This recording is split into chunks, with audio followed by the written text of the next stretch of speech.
Buenas noches tengan todos ustedes. Bienvenidos a este quinto y último webinar de Perspectivas en Otorrinolaringología, una visión educativa a cargo de los laboratorios Leomont, en conjunto con nosotros, la Sociedad Mexicana de Otorrinolaringología, a nombre del presidente de la Sociedad Mexicana de Otorrinolaringología y Cirugía de Cabeza y Cuello, el doctor Héctor Velázquez Chong, y del licenciado Luis Alonso Escobedo Rodríguez, gerente de producto de los laboratorios Leomont. Les doy la más cordial bienvenida a este webinar llamado Abscesos Profundos de Cuello. El día de hoy tenemos a una doctora muy experta y entusiasta en esta parte de cabeza y cuello. Es la doctora Claudia Pérez Álvarez. Ella es otorrinolaringóloga, cirujano de cabeza y cuello y jefe de servicio de cirugía de cabeza y cuello del Hospital de Especialidades del Centro Médico Siglo XXI.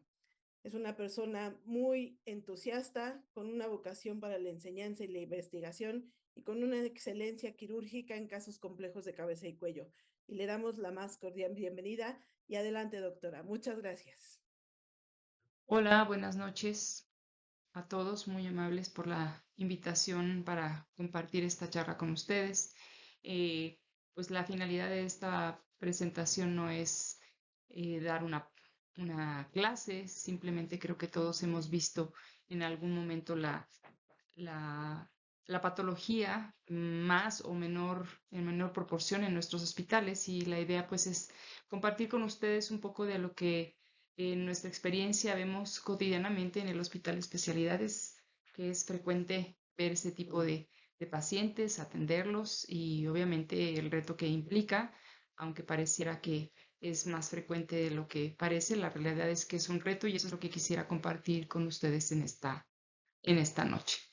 Esta imagen realmente la hemos visto mucho. Generalmente, pues nos habla de toda la complejidad que hay a nivel de lo que es el cuello, todas las estructuras, los órganos, las vísceras, los músculos, el hueso y todo esto rodeado por fases que ya conocemos, que pues aquí se representan mucho más evidentes con colores, pero que sabemos que esta es la principal factor que predispone a que un absceso de cuello sea una condición grave, que no es algo que se tiene que minimizar o que se tiene que pues tratar como algo simple, sino que esto puede llegar a ser algo potencialmente fatal para un paciente, y pues realmente esa es la idea que quisiera que nos quedáramos también de inicio para poder empezar a protocolizar cuando nos lleguen los pacientes. Los abscesos, pues sabemos que en el cuello hay múltiples espacios, todos ellos pues con nombres que dan su origen de acuerdo a dónde se localizan o a lo que contienen o a lo que tienen alrededor. Todos estos espacios que muchos de nosotros ya conocemos. Tal vez el más frecuente que veamos como torrinos en muchos casos sea el periamigdalino, pero bueno, a partir de aquí hay situaciones en las que puedan complicarse o puedan progresar a una situación mucho más compleja, y lo vamos a ir viendo en el transcurso de nuestra charla. Algunas imágenes que me gustaría que veamos. Realmente el ver imágenes para fines del estudio del absceso profundo de cuello es muy importante. El estudio de imagen nos da la pauta, obviamente, para saber si está pues dolor, aumento de volumen, etcétera, en un cuadro típico de absceso o de celulitis, puede necesitar tanto del drenaje, pero principalmente del manejo de la vía respiratoria, que vamos a ir viendo más adelante. Otros abscesos, otros espacios entre los que pues cabe resaltar el espacio peligroso, el espacio prevertebral.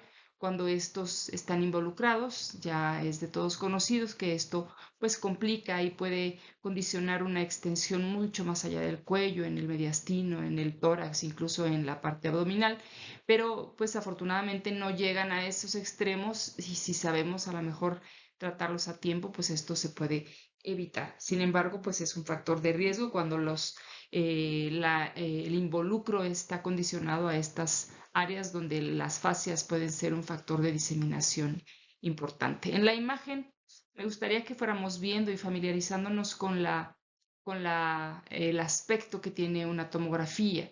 En cuello, pues sabemos que es algo que tenemos que estar viendo para poder identificar y dependerá mucho de la zona o del nivel, altura en que estemos viendo estas imágenes para poder valorar lo que es laringe, principalmente tráquea, a lo mejor tejidos blandos circundantes, pero principalmente el identificar lo que es vía aérea, que para fines prácticos esto es lo más importante de inicio. En su diseminación, en la extensión de los abscesos, podemos tener pues esta imagen que no queremos que llegue a ese punto, pero que puede haber gas a nivel del mediastino, un ensanchamiento ahí a nivel de lo que es el mediastino antero-superior, y que puede comprometer obviamente y es un factor de riesgo para morbimortalidad, incrementa grandemente la mortalidad y que finalmente pues amerita un manejo especializado y a lo mejor multidisciplinario con expertos en el área, con expertos en cirugías torácicas y que pudiera también haber un drenaje de esta zona.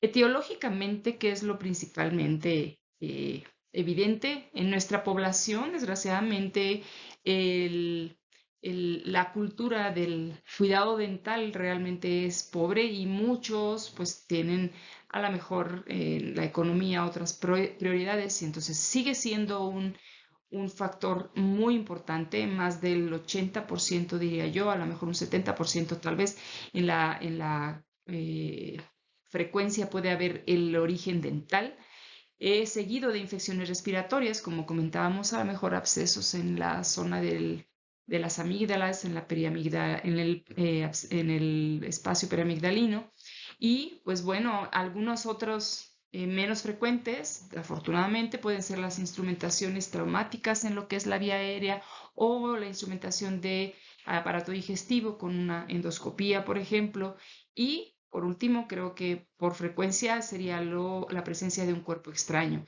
a lo mejor alguna espina de pescado, alguna dentadura que puede llegar a perforar alguna zona donde se comunique al cuello y producir una infección localizada. Esto vamos a empezar con la evaluación. Pareciera como que de principio el absceso, pues todo mundo minimiza, ¿no? Este tipo de situaciones porque incluso hasta en lo quirúrgico, pues es un absceso. Y pareciera que esto no tiene mayor relevancia, pero cuando se trata del cuello las cosas son diferentes. Entonces, en el estudio, en el protocolo, lo primero que tenemos que evaluar en un paciente al llegar a admisión, al llegar a urgencias, es cómo está respirando el paciente. Seguramente vamos a ver lo evidente, que es el aumento de volumen, a lo mejor el eritema, la celulitis localizada en el área del cuello, pero lo principal es ver cómo está respirando, preguntar directamente si el paciente tiene algún síntoma que le obstruya al respirar para poder considerar esta como prioridad al momento del manejo. Ya una vez, obviamente, que condicionamos esto a una estabilidad en el paciente y vamos a valorarlo de forma integral, entonces podemos ver pues todas sus comorbilidades, laboratorios, estudios de extensión, como lo veíamos hace un rato, que es lo que nos ayuda a planear el abordaje, obviamente la tomografía computada en cortes axial, coronal, sagital y contrastada. Nos hemos topado con que muchas veces a lo mejor la condición del paciente lo amerita, pero la realidad es que una tomografía en cuello para valorar este tipo de pacientes no nos sirve si no tiene contraste. El contraste hace toda la diferencia, nos permite visualizar todas las estructuras y diferenciarlas y a lo mejor reforzar las zonas de colección con el medio de contraste. Entonces tiene que ser contrastada, no de otra manera. Y obviamente hablaríamos un poquito más adelante de lo que son el manejo de las complicaciones. Vamos a empezar a lo mejor de forma directa a lo que son las imágenes. Tal vez porque de alguna manera esto nos puede llevar precisamente al diagnóstico, la sospecha es clínica, pero obviamente no podríamos asegurar que hay compromiso de vía aérea si no vemos una tomografía. Por ejemplo, en las imágenes que tenemos aquí en esta diapositiva podemos observar aparentemente una disminución en el lado izquierdo, una disminución en el área de la supraglotis, en el espacio retrofaringeo o retrolaringeo, donde se observa una reducción importante de la luz de la vía aérea. Y obviamente para fines de un manejo tenemos que considerar el punto de si el paciente va a meditar o si va a considerarse la intubación o no, y las opciones que tenemos al respecto. En la otra imagen la puse por la condición de una vía aérea tal vez edematizada, sí, pero también desplazada y también con una colección al frente, es decir, primero antes que la vía aérea está pues una colección en el espacio visceral bastante importante que también es de considerarse en el caso de un manejo avanzado de la vía aérea, no nada más de la intubación, sino también de la traqueostomía. Esto pues nos ayuda a definir qué vamos a encontrar si lo amerita y se tiene que correr el riesgo de abrir una zona infectada para asegurar una vía respiratoria. Creo que está justificado siempre y cuando pues se tenga control primero de una intubación, a menos que fuera algo difícil de hacer, estar preparados para una traqueostomía de urgencia. En la evaluación de la vía aérea, pues principalmente la insuficiencia respiratoria es la pauta. El paciente puede llegar con edema y puede llegar con aumento de volumen en la mejilla, en la región parotidia, en el cuello, evidente, pero siempre, como mencionábamos en un principio, es indispensable valorar si realmente hay un dato que nos oriente hacia que el paciente esté respirando con dificultad, que haya desaturación o que evidentemente el paciente se vea que está teniendo esta dificultad.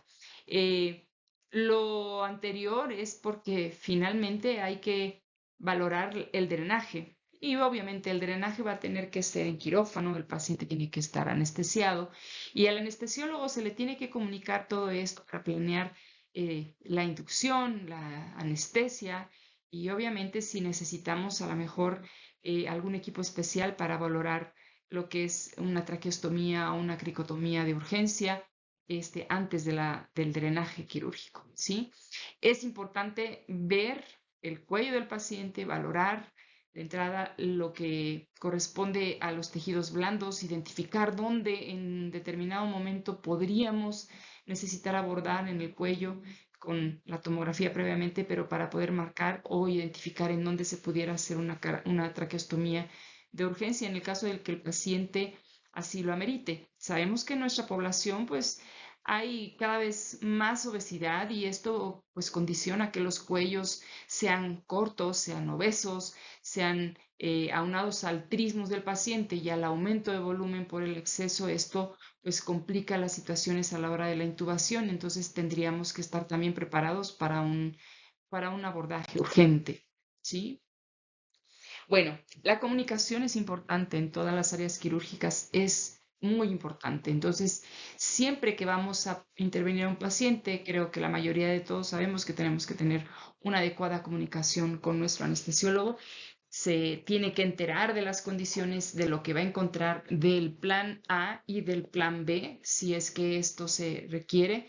Hay afortunadamente algunos instrumentos ahora que nos permiten a lo mejor ver, visualizar la vía aérea e intubar de forma muy directa bajo una visión también endoscópica, pero sí es importante que el anestesiólogo al visualizar tenga evidencia de dónde va a haber tubo, que esté libre, que pueda intubar sin problema al primer intento. El hecho de que el anestesiólogo empiece a hacer intentos de intubación nos puede complicar mucho el escenario porque se edematiza más esa zona donde está intentando colocar un tubo. Puede haber sangrado, puede romperse un absceso y el paciente no va a poderse acceder a la colocación del tubo orotraqueal porque esto se lo va a impedir. Aunado a que en estas condiciones el paciente generalmente debe ser intubado despierto. Cuando platico con mis residentes ahí en el hospital de especialidades, si ellos tienen que pues sí, atender a este tipo de pacientes en quirófano, la primera, digamos, recomendación es que el paciente esté despierto. El paciente tiene que estar respirando, a lo mejor puede ponérsele un poco de anestesia local, pero el paciente tiene que tener un esfuerzo inspiratorio para poder mantenerlo ventilando mientras no tengamos asegurada una vía aérea. Ya una vez que el paciente se logra poner un tubo orotraqueal, entonces sí podríamos decir, ahora sí hay que relajar, ahora sí hay que pasar todo el resto de los medicamentos para que podamos comenzar la cirugía. No antes. Los tejidos blandos a nivel del cuello, si el paciente ya tiene un edema de piso de boca, o a lo mejor estamos pensando en que está edematizada la lengua o hay una obstrucción al paso del aire por los tejidos inflamados, la realidad es que el intubarlo puede complicar todo por el intento. Si lo intentan más de una vez o si definitivamente no es un anestesiólogo con estas habilidades o capacidades, también puede ser algo que nos lleve a una traqueostomía de urgencia y hay que estar preparados finalmente. Bueno, en la vía aérea, al momento de valorar al paciente, en algunos casos es difícil, pero el trismus que tiene el paciente ya nos habla también de la complejidad que va a haber para poder intubarlo. Entonces, a veces ni siquiera hacemos el intento por decirle al anestesiólogo que se intube y de entrada le decimos, este paciente va con traqueostomía, el paciente se anestesia localmente, a lo mejor se pone un poco de sedación sin relajación para que el paciente esté despierto y se aborda de entrada con control de monitorización, etcétera, en quirófano, la tráquea para poder poner una cánula de traqueostomía y posteriormente el drenaje. Esto lo podemos ver desde antes. Si ya tenemos una tomografía donde está complicada la vía aérea y donde tenemos a lo mejor la pobre posibilidad de intubarlo, mejor se planea de forma anticipada y se comunica que necesitamos un equipo, necesitamos algunas otras cosas, cánula, etcétera, para poder hacer una traqueostomía de entrada antes de dormir al paciente.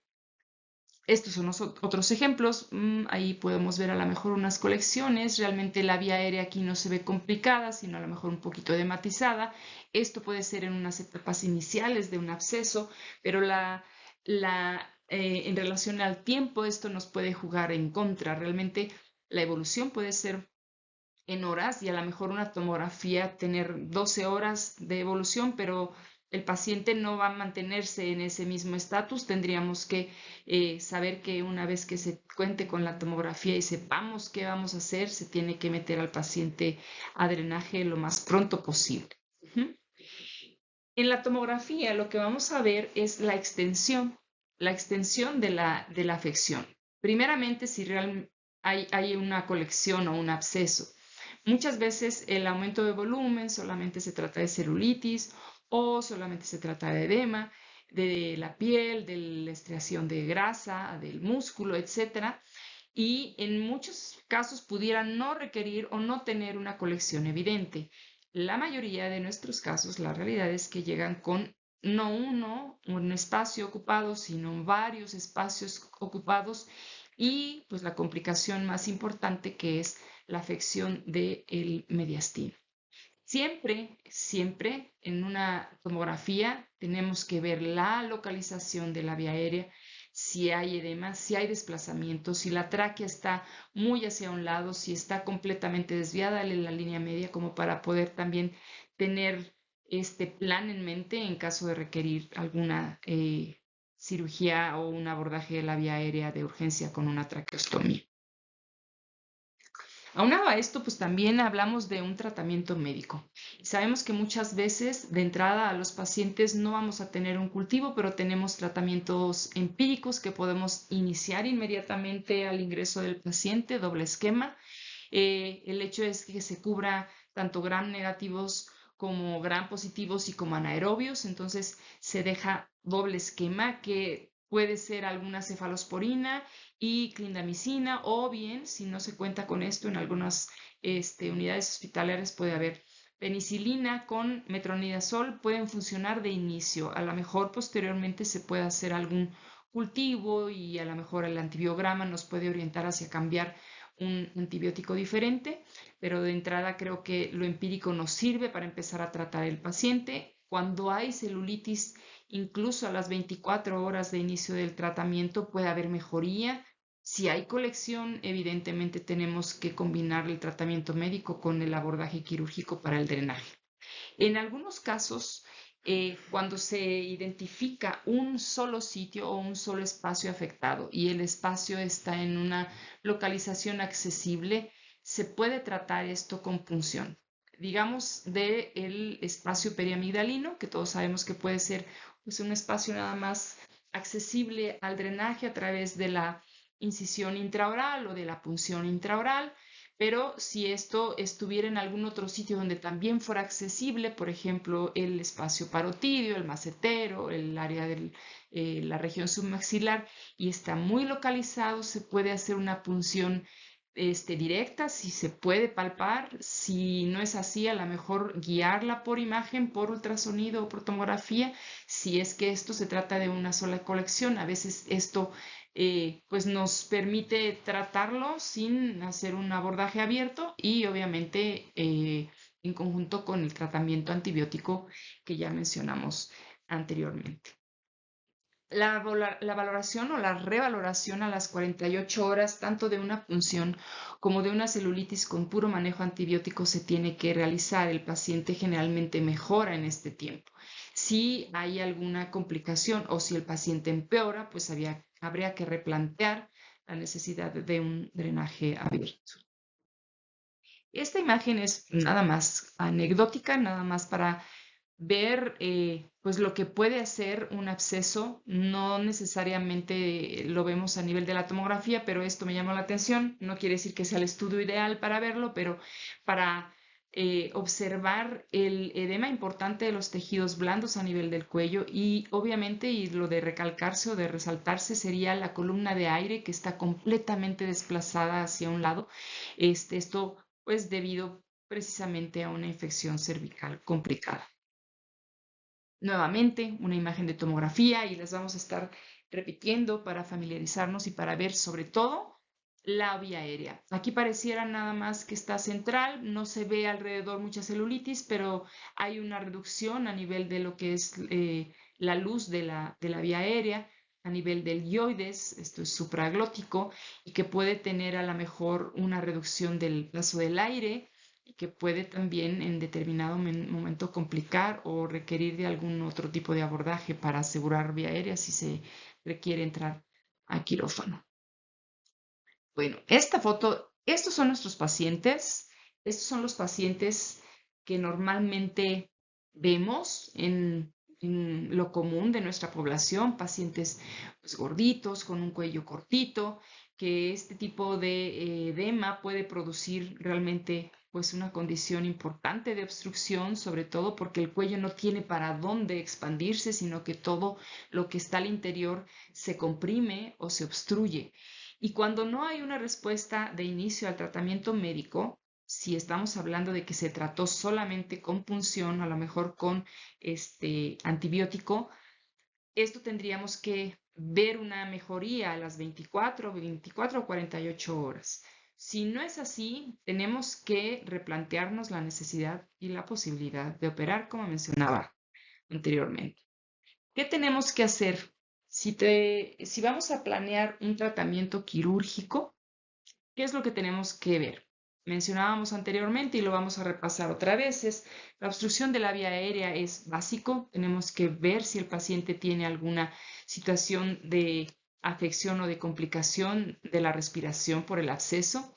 Si son abscesos que miden más de 3 centímetros o son más de un espacio, generalmente también lo consideramos algo que amerite un drenaje quirúrgico.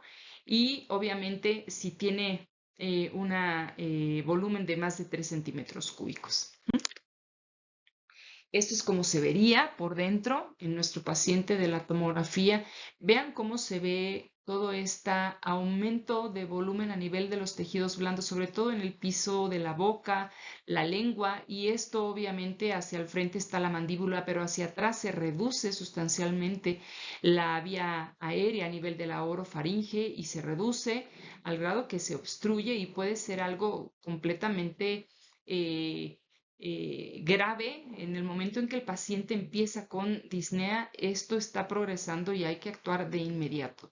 Entonces pueden ser horas en que un paciente progrese a estas situación de urgencia. Entonces ahí el paciente no se va a poder intubar, no va a haber forma de que al momento de intentar abrirle la boca a este paciente pueda hacerlo, y a lo mejor el tratar de colocar un tubo morfio, un tubo orotraqueal, tampoco sea posible. Entonces, lo más factible es tener también pues preparado todo para poder hacer un abordaje en cuello de una traqueostomía o de una cricotomía para poder asegurarnos que el paciente esté respirando.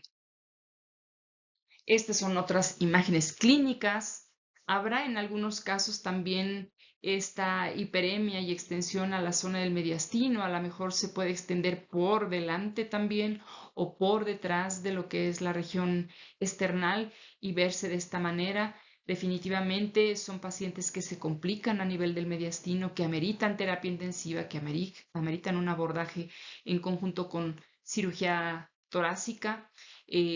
Para poder manejar tanto antibióticos, drenajes y a lo mejor sistemas de BAC, de succión, para poder, en algunos casos, cuando hay alguna fascitis o necrosis de los tejidos, que se puedan llegar a utilizar. Hemos visto, y esta parte va con, digamos, especial atención para el, el abordar el cuello. Ya tenemos la evaluación, la vía aérea, la tomografía, vamos a entrar a quirófano, ya tenemos una traqueostomía o el paciente ya se pudo intubar. Entonces, lo que a continuación sigue es cuáles son las incisiones que nos permiten a nosotros poder acceder mucho más fácil a los espacios profundos de cuello. Nos ha tocado este tipo de situaciones y me gustaría que vieran esa foto. Ya es viejita, pero es una foto que nos llega, si no frecuentemente, es algo que muy común podemos ver. Múltiples incisiones, a lo mejor de 1 centímetro menos, y se colocan así, de forma muy superficial, drenajes. Y el paciente pues tiene una traqueostomía, afortunadamente, porque vean esa lengua, cómo está, prácticamente hay un edema importante en la boca, la protrusión de la lengua impide que se cierre la boca realmente. Entonces esto significa que no hemos llegado al punto donde tenemos pues, que drenar. Y no es algo fácil el cuello. Yo sé que hay mucho temor y que a lo mejor, pues sí, el temor de abrir, cortar alguna situación, vasos, arterias, etcétera, pero indispensable para poder abordar un absceso profundo es abrir todo lo que es el platisma, la piel, y llegar a la profundidad de los espacios donde están los músculos y las fascias. De otra manera, por más que le abran algo, a lo mejor superficialmente, esto no va a resolverse. Nuevamente otra imagen. Aquí prácticamente está obstruido en un 50% la luz de la laringe o de la vía aérea, y pues seguramente a la hora de querer intubar a este paciente pues va a haber problema. Entonces tenemos que anticiparnos y tener pendiente pues a un lado un equipo de traqueostomía, un bisturí, un tubo traqueal, algo que podamos en determinado momento utilizar para poder abordar el cuello. Esto es lo que no queremos. Aquí, pues es terror, porque aquí el paciente esperemos que tenga una traqueostomía. A lo mejor en cuanto a lo que se cortó en la imagen que vemos, pues es alta, es a nivel de la mandíbula, pero se ve un edema importante de lo que es el piso de boca. Prácticamente se ve una sonda, pues sí, nasogástrica, pero la luz en la orofaringe no se observa. Entonces, esto, si no lo tratamos, es lo que podemos llegar a ver en un paciente, y el paciente se muere no del absceso, sino de la asfixia. Vamos a hablar un poco de las incisiones. A nuestros residentes ahí en el Hospital de Especialidades, generalmente les enseñamos una incisión, 2 incisiones que son básicas o que pueden ser muy útiles para poder abordar los espacios profundos de cuello en su totalidad. Este es el abordaje submaxilar. Generalmente debajo de la glándula submaxilar, si nosotros ubicamos a un paciente, el paciente puede estar involucrado un espacio submaxilar, pero un parafaringio, pero un visceral o un vascular o un retrofaringio. Y si dominamos este abordaje a nivel de lo que es el área submaxilar, es decir, a 4 centímetros de lo que es el reborde de la rama mandibular, esto para respetar la rama mandibular del nervio facial, importante. Generalmente podemos acceder, si abrimos una longitud de incisión aproximada de unos 5 centímetros, disecamos platisma, sentimos el borde del esternocleido y nos introducimos por debajo de la glándula submaxilar. Todo esto nos puede dar el abordar esta zona para poder entrar a los espacios en cualquiera de sus localizaciones, hacia arriba en el parafaringio, el parotidio, el macetero, el submaxilar, el retrofaringio, el retrolaringio, el retroesofágico, el vascular y el visceral, por esa misma incisión. En algunos casos, obviamente, de principio se drena, pero sabemos que ya hay algunos otros instrumentos que nos permiten pues evitar que el paciente esté con curaciones, manipulaciones dolorosas, pues obviamente que implican el uso de medicamentos, que el paciente quede con mucho dolor después de una curación de este tipo y que pues nos ahorran a lo mejor insumos, etcétera. El VAC es una buena herramienta para esto, siempre y cuando esté bien abiertos los espacios involucrados. Si no llegamos a esos espacios, aunque le pongamos un sistema VAC bien colocado, si estamos por fuera de los espacios involucrados, pues esto no va a funcionar.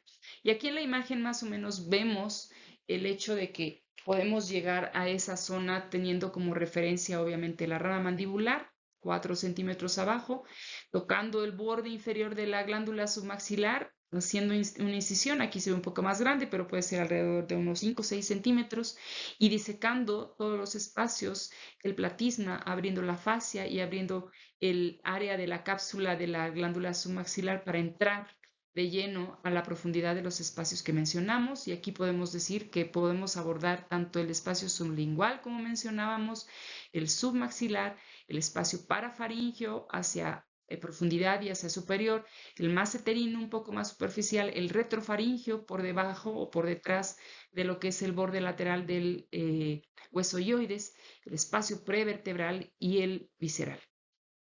Prácticamente creo que esta es una de las incisiones más nobles, más, no digo fáciles, pero sí que pudiéramos tenerle mucho más, sacarle mucho más provecho en el caso de los abscesos que tienen más de un espacio involucrado generalmente a este nivel. En otros casos, también la incisión a nivel de la región preauricular para poder abrir el espacio parotidio es una también opción cuando esto se requiere. Generalmente se usa con mucho menos frecuencia y es menos frecuente también que esto involucre la zona del macetero y la parótida. Generalmente por la etiología dental lo más frecuente son los espacios suprayoideos, pero debajo de lo que es la rama mandibular. ¿Qué complicaciones hay de lo que hablamos ahorita, del absceso como tal? Pues sabemos la principal es la mediastinitis y esto prácticamente incrementa la mortalidad hasta en un 40% de los pacientes. Es importante determinarla porque si dejamos pasar esta afección a nivel del mediastino y ceder en el cuello, la realidad es que el paciente puede estar en una condición de choque séptico, aunque se haya abierto el resto de los espacios y el mediastino no se ha resuelto. Obviamente son pacientes que ameritan una intubación prolongada, un manejo en la terapia intensiva y a lo mejor pueden desarrollar algún síndrome de insuficiencia respiratoria, neumonías asociadas a ventilador, etc. Si el paciente requiere curaciones y estar con limpiezas periódicamente durante el día, 1 o 2 veces o 3 veces, puede haber lesión vascular. En el caso de las arterias pequeñas o de menor calibre, pues puede ser algo que se resuelva de alguna manera más fácil, pero el riesgo en lesiones vasculares es pues, la ruptura de un vaso de mayor calibre, como sea la yugular o como es la carótida, que afortunadamente no es lo más común, pero sí puede llegar a presentarse en pacientes que tienen días a lo mejor hospitalizados con la manipulación y la curación de espacios a este nivel. Las fístulas, cuando se abre el espacio o los espacios a nivel del piso de la boca, el riesgo que se corre es de abrir la mucosa y de comunicar esta parte de la faringe o de la cavidad oral con el resto de las estructuras a nivel cervical. Estas fístulas faringocutáneas generalmente se pueden cerrar de forma espontánea, dejando de manipular esa zona por algún momento y también evitando que el paciente ingiera alimentos, es decir, tendría que estar alimentado mediante una sonda nasogástrica por algún momento para que esto pudiera cerrar de forma espontánea, la mayoría de ellas. O bien una fístula también esofagocutánea, que es pues, más bien el mismo mecanismo de lesión, que pudiera presentarse en algún caso donde pues, los espacios, sobre todo el retroesofágico, el retrolaringeo, estuvieran involucrados. Y obviamente la obstrucción respiratoria. En cuanto a la obstrucción respiratoria, obviamente no es el tema a tratar en esta ocasión, pero sí podemos decir que un tubo obstruido o una cánula obstruida es algo que puede matar a un paciente y que obviamente amerita de un cuidado personalizado y pues de cerca estar viendo los lavados, el aseo de la cánula, la limpieza, la aspiración, etcétera. Bueno, las conclusiones en cuanto a estos manejos se dice indispensable, y lo mencionamos durante toda la charla, que esto requiere de que se evalúe primeramente la respiración del paciente.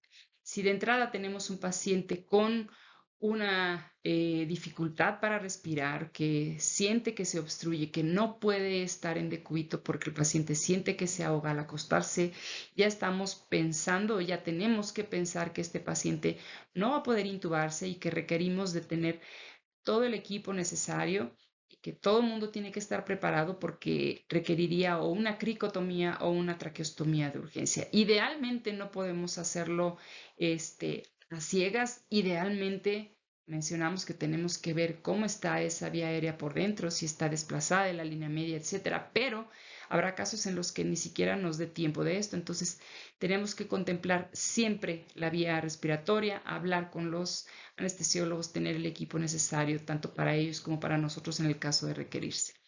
Y pues que quede a lo mejor en nuestra enseñanza que el absceso profundo de cuello es una patología potencialmente mortal y que es un poco pues irónico o triste o eh, ilógico que un paciente muera por una obstrucción que le causó el hecho de no atenderse un diente en mal estado. Hemos tenido pacientes que llegan a lo mejor con una gripa maltratada, como dicen ellos, y a lo mejor un absceso periamigdalino y que complicó todo. Pero si el paciente es diabético, está inmunosuprimido, tiene factores de riesgo, esto puede progresar muy rápidamente y obviamente puede ser mortal para un paciente en estas condiciones. Y pues espero que podamos enseñarles esto a nuestros residentes y obviamente también tener en cuenta que la vía aérea es para todos, la vía aérea es para cualquier médico. Generalmente esto nos lo enseñan en pregrado y les digo a los alumnos de pregrado que esto lo tiene que saber hacer o tiene que saber ver o saber intubar o de repente algún paciente desde pregrado, independientemente de hacia dónde se dirijan. Entonces, más siendo otorrinos, creo que tenemos que enseñar esa responsabilidad a nuestros residentes, ver, enseñarles a visualizar la laringe, un laringoscopio, una intubación difícil, una traqueostomía de urgencia, una cricotomía es básica para que podamos nosotros desempeñarnos en el área de otorrino y de cabeza y cuello. Y pues por el momento sería todo. No sé si tengan alguna pregunta o algún comentario y pues les agradezco su atención. Pues listo.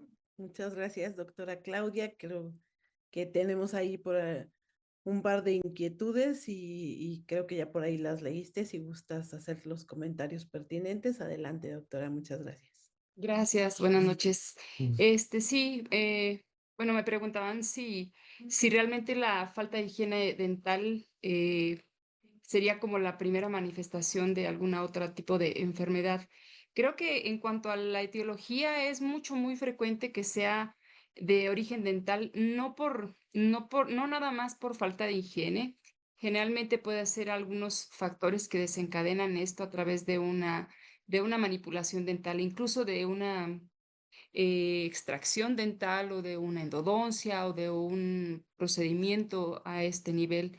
Y habrá algunos pacientes, obviamente no en todos se desarrolla un absceso, pero sí habrá pacientes con ciertos factores de riesgo. Mencionaban en alguna de las preguntas también lo inmunológico y la competencia inmunológica es importante. Si hay algún paciente que pues a lo mejor tiene un descontrol metabólico, sobre todo glucémico, puede llegar a tener una progresión mucho más agresiva de la infección. Y lastimosamente, bueno, lo hablamos como una picadura o un diente en mal estado porque culturalmente creo que poco tenemos la idea de prevención y a lo mejor eso pues necesitamos hacer hincapié en la prevención en cuanto a esto, prevención en cuanto a la atención dental, pero también prevención en cuanto a si hay alguna extracción, manipulación, etcétera, cirugía dental, pues esto tiene que estar cubierto siempre con antibióticos. No son, digo, los dentistas a lo mejor tendrán más información con respecto a esto, pero generalmente se les da antibiótico a todos los pacientes que se llevan a cabo algún procedimiento dental, pero pues sí, efectivamente hay circunstancias personales. Vemos pacientes que debutan como diabéticos con un absceso de este tipo o algún paciente inmunosuprimido que también tiene una progresión bastante tórpida de una infección a este nivel.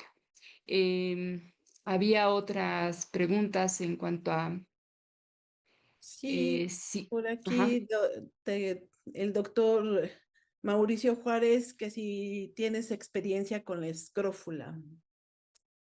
En pacientes con a lo mejor adenopatías infectadas es muy común tener pues a lo mejor la clínica de un conglomerado ganglionar abscedado que es, pues se trata de una forma muy similar en principio por el drenaje, pero pues después de algunos estudios podemos llegar a esta conclusión.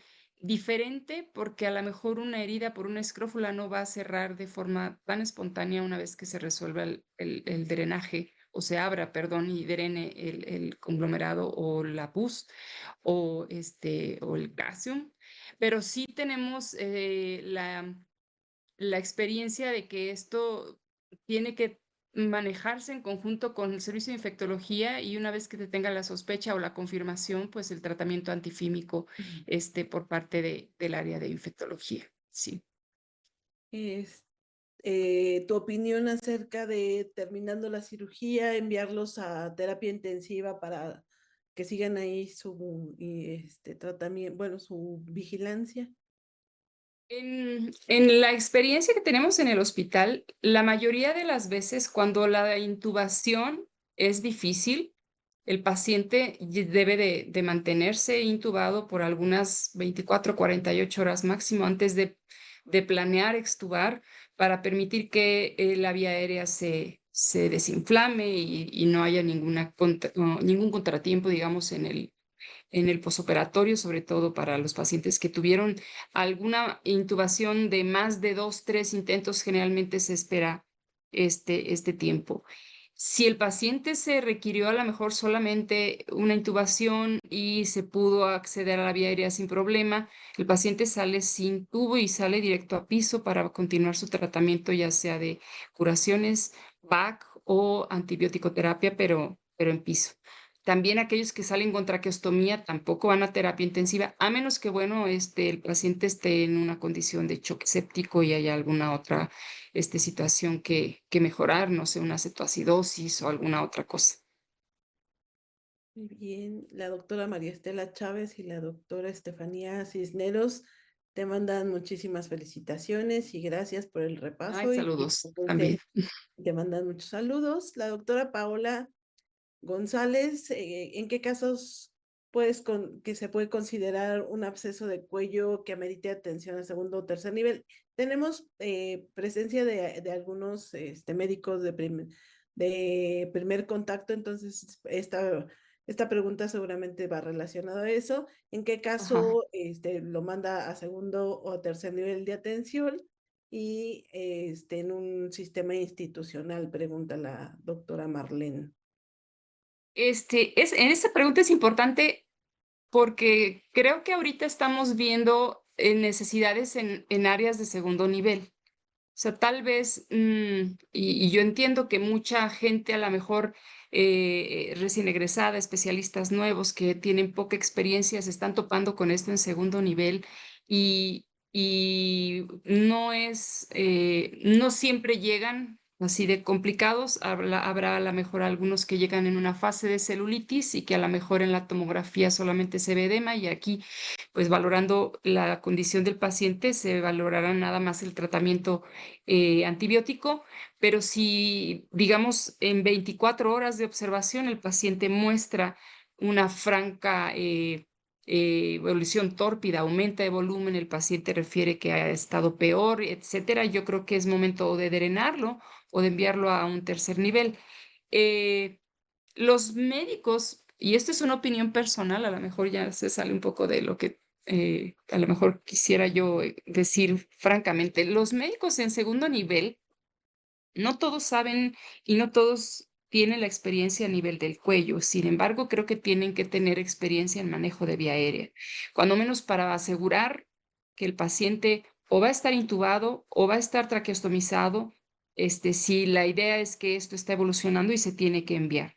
Pero yo los invito a que si en sus unidades, si hay alguien aquí en segundo nivel y hay médicos que les interesa aprender, adiestrarse, pues otorrinos y cirujanos, realmente creo que hace mucha falta en segundo nivel gente que pueda tratar esto en sus hospitales. Y pues serían bienvenidos si nos este, solicitan venir a aprender con nosotros con todo gusto. Súper, muchas gracias.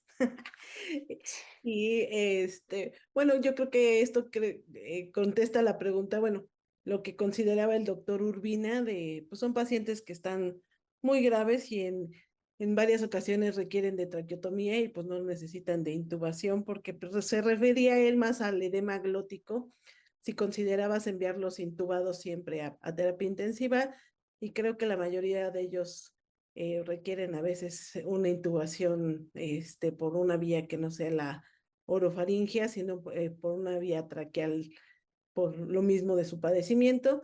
Y también un par de preguntas acerca de las curaciones, acerca de cómo manejas este tipo de curaciones posoperatorias, si utilizas algún antiséptico, cuáles son las mejores opciones para realizar estas curaciones y que pues en el expediente clínico debe de haber consentimientos informados bien realizados porque es un paciente grave y el posquirúrgico pues es importante que esté bien atendido ese paciente. Creo que esa pregunta es importante. El consentimiento tiene que tener la información, el paciente debe de saber que esa condición puede ser potencialmente mortal. Y definitivamente hay que explicarle tanto a él como a los familiares la situación para poder eh, eh, pues tener cubierto, digamos, de forma legal, porque es algo que puede suceder, que se obstruya un paciente y que pueda morir en asfixia. Eh, los anestesiólogos, creo que los que tienen esta habilidad, digamos, o experiencia, tendrían que valorar si el paciente se puede intubar. Creo que esa es la competencia del anestesiólogo también. Si estamos trabajando en equipo, él se aboca a ver si esto se puede intubar y nosotros de otra manera al cuello del paciente por si se requiere algo de urgencia. Y de urgencia estamos hablando de 2, 3 minutos para abordar la tráquea. Entonces, sí es importante que se comunique todo esto en el consentimiento y esté estipulado que el paciente puede fallecer por una situación, por una complicación de asfixia, por una complicación de progresión, de sepsis, de choque, de todo esto. Entonces sí se tiene que cubrir. Y en cuanto a las curaciones, pues dependerá las primeras horas posoperatorias. Generalmente hay que mantener los espacios permeables, perdón. Nosotros tenemos recientemente en algunos pacientes, por ejemplo, aquellos que tienen evidentemente una fascitis en el músculo, en la piel, o hay alteración, isquemia, digamos, de los tejidos, los hemos manejado con BAC con muy buenos resultados. Como mencionábamos, tiene que estar abiertos y permeables los espacios donde se colocan todas estas esponjas para la succión. Y si no lo tenemos, las curaciones sí pueden ser algo obviamente doloroso, pero manejable, digamos, médicamente para poder ser tolerables y una, dos o tres veces al día. Desgraciadamente también nos topamos con eso que en otros niveles no se les dedica el tiempo a que diariamente se realicen curaciones y de esto depende de que la evolución sea favorable en nuestros pacientes o que se estanquen o que progresen y se compliquen más allá de cómo estaban al ingreso. Así es. Y bueno, otra de las inquietudes era el compromiso inmunológico de los pacientes que son, pues pacientes inmunocomprometidos, muchos de ellos, y que si tomas en cuenta esta situación. Muchos de ellos no son inmunocomprometidos. Muchos de ellos generalmente pueden tener a lo mejor algún factor predisponente. La más común que vemos, creo yo, es un descontrol hiperglucémico. Esto pues hace que una infección inicialmente a lo mejor muy localizada a un diente o alguna zona en la garganta pues progrese. Si hay algún inmunocompromiso, a veces vemos una evolución poco común o desfavorable. El paciente no responde a los antibióticos a pesar de que se ha drenado, lavado, etcétera.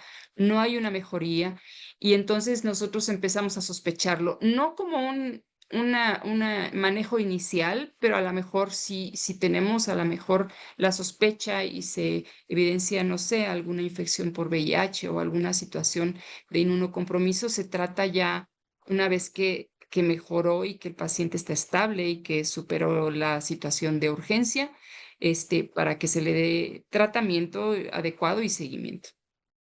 Y una última pregunta en relación al índice de masa corporal del paciente, si el pronóstico, probabilidad de que haya alguna complicación, pues sí, ¿no? Definitivamente. Digo, desde el punto de vista quirúrgico, esto es un factor de riesgo ya bien establecido desde una neumonía por ventilador o una tromboembolia, o la realidad es que los pacientes de canulaciones frecuentes, porque pues son cuellitos gorditos, a lo mejor con una cánula que no es suficiente. Entonces, estas son las complicaciones propias de un paciente tal vez obeso que a lo mejor, pues bueno, tendrá asociado a las comorbilidades propias e individuales de cada paciente. Es raro que tengamos pacientes, o sea, aparentemente sanos, sí, pero puede haber, pues sí, un factor dental o alguna otra situación, pacientes jóvenes que debutan con una diabetes tipo 1, por ejemplo, situaciones que se tratan a la par, pero pues de forma independiente al absceso. Creo que lo inicial es el manejo del drenaje, la evaluación, el asegurar la vía aérea y el manejar la infección y tal vez a la par con otras especialidades manejar el resto de las comorbilidades. Mandan saludos desde El Salvador y preguntan que además de la ceftazidima, en el manejo postquirúrgico, ¿algún otro antibiótico que sugieras como opción? Como mencionaba, empíricamente podemos manejar una cefalosporina de segunda o tercera generación y clindamicina creo que es una buena combinación. En todos los pacientes que se someten a drenaje, tomamos muestra para mandar a cultivo. O sea, aun cuando ya se estipuló el tratamiento inicial, se toma un cultivo y se espera a lo mejor la determinación del antibiograma para ver si realmente con este esquema de antibiótico es suficiente o hay que modificarlo. en ocasiones la mejoría clínica es evidente, entonces realmente se continúa el tratamiento y no hay necesidad de hacer escalas a otro tipo de antibióticos, pero en algunos otros, cuando no hay una respuesta favorable y aparente que todo está pues abierto, drenado, etcétera, sí podríamos requerir de algún otro tipo de antibiótico como vancomicina, imipenema, algunos otros ya más escalados. Pues creo que nada más. ¿Algunas consideraciones finales, Claudia?